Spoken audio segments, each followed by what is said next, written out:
Well, what happens if the patient has split up from their spouse?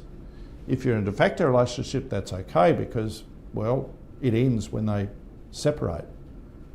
But what if you're in a civil partnership or in a marriage? Well, it doesn't end until the civil partnership has ended, and it doesn't end until the marriage has ended. In a recent video, I've talked about a case in Western Australia where there's a challenge to the Surrogacy Act, and I've outlined in that video 3 cases where state laws were held to be invalid, and these state laws restricted access to IVF because they were in breach of the Commonwealth Sex Discrimination Act. And it's the same problem.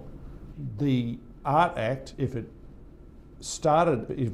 commenced in this form, and it hasn't and wasn't going to commence until March, would mean that if you had a woman who had separated from her husband, for example, and comes to the clinic and says, I'm in treatment, and is then told, sorry madam, we can't give you treatment because your husband isn't in counselling. How did I become aware of this? Well, the counsellors were up in arms about it because they were saying, we're not going to give counselling in these circumstances, it's outrageous. And even worse, if that relationship was a domestic violence relationship, for example, that there is a protection order that says he shall have no contact with her, it'd be a criminal offence for that counselling to take place.